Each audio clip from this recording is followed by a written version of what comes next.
Good morning, everybody. So glad you're with us here on this Monday. It is a warm start out there, Netta. Yeah, it's warm right now. It's going to get even warmer throughout the week. We're talking near 90s for much of San Diego by Thursday, Friday. But let's get a check of what we're covering for you this morning. So we want to get right to our top story here. New this morning, police are investigating a shooting at Belmont Park in Mission Beach. This happened about 7:30. There are very few details, but police say there were no victims. No word on any arrests or what led up to that shooting. You see where it happened. Very popular Belmont Park. We're working for you to get more information, and we'll be sure to bring it to you as soon as we learn more.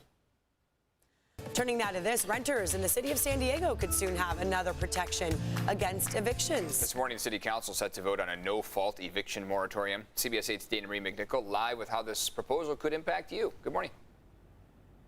Good morning. Well, this emergency measure would last 60 days beyond the current state of emergency.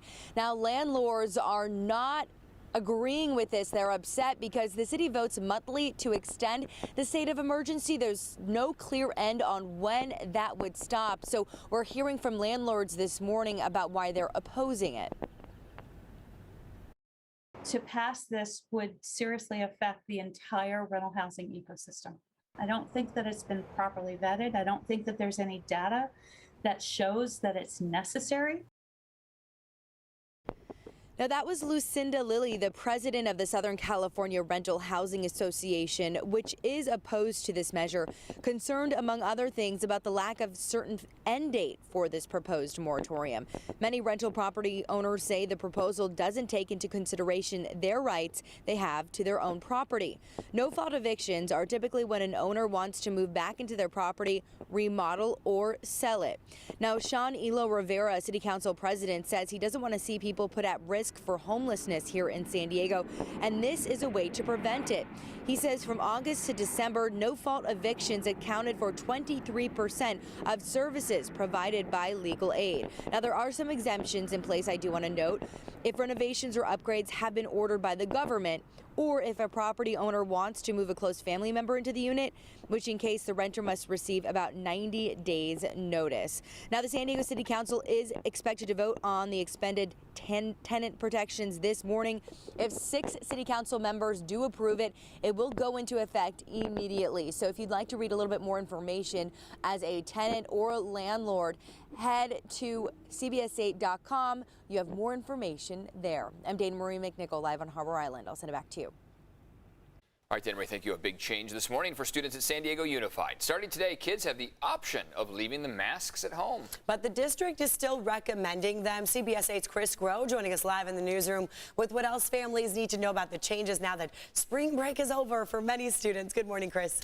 Good morning, especially for those students and parents maybe coming back from spring break. These are big changes, and we know that changes at schools can get tricky and sometimes confusing. So look, we broke it down for you at home before you head off to class. Masks are no longer required by teachers, students, or staff at San Diego Unified Schools. Now, many of you may be wondering, why now, after the state mask mandate ended earlier? Well, the district says the data 2 weeks ago didn't support the move away from masks, and now it does. They feel that the case rate numbers are low enough, and advisors at UC San Diego backed up their move.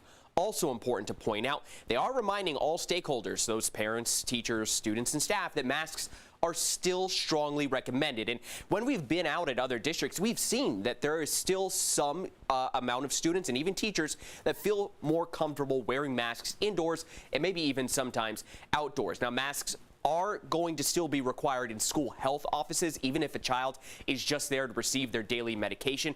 The district is also reminding parents, students, teachers, and staff that masks could come back if the state reenacts a mask mandate or the data locally here supports a move back. Now, for more info on masking in schools, you can always go to CBS8.com and click on that story link. Eric and Netta. All right, Chris, thanks. Starting today, the county is changing COVID protocols for its employees. Unvaccinated county employees no longer have to test regularly for COVID. Also, new hires with the county will no longer have to be vaccinated. Officials say the move is due to declining coronavirus cases, though they will continue to monitor the situation. Well, the 64th Grammy Awards, now history in the history books here. Music's biggest stars turned out for last night's show, originating from Las Vegas for the first time. Yeah, look at those bright lights right there. CBS News correspondent Tanya Backus joining us live now with more on the big winners. You look gorgeous this morning, Tanya. How was last night?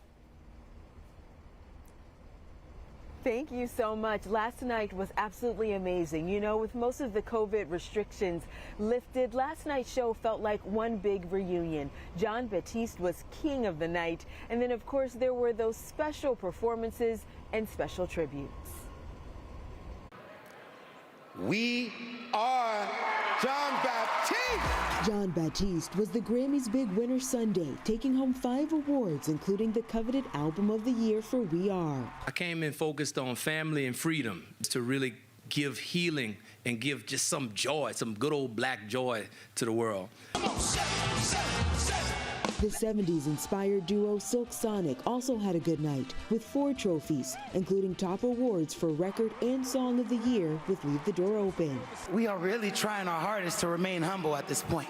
But in the industry, we call that a clean sweep. Newcomer Olivia Rodrigo was named Best New Artist. She left with 3 Grammys. This is my biggest dream come true. Thank you so much. Cousins Kendrick Lamar and Baby Keem grabbed the award for Best Rap Performance for Family Ties. Nothing could prepare me for this moment tonight. And Brothers Osborne won their first Grammy for a song inspired by T.J. Osborne, coming out as gay last year. The Grammys moved here to Las Vegas after a COVID-related delay. This show had all the energy and glitz of a Vegas showroom. It felt more like a concert with 16 lively performances covering a wide range of musical genres. Musicians wear body armor instead of tuxedo. There were also somber moments, including a taped address by Ukrainian President Volodymyr Zelensky, followed by a performance by John Legend honoring Ukrainian citizens. And a tribute to those in the industry lost over the past year, launched with a nod to Foo Fighters drummer Taylor Hawkins, who died more than a week ago. Bonnie Raitt accepted the Grammy for Lifetime Achievement. Okay.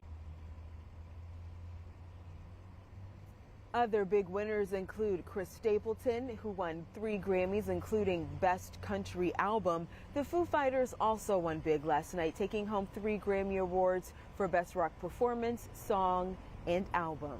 Back to you.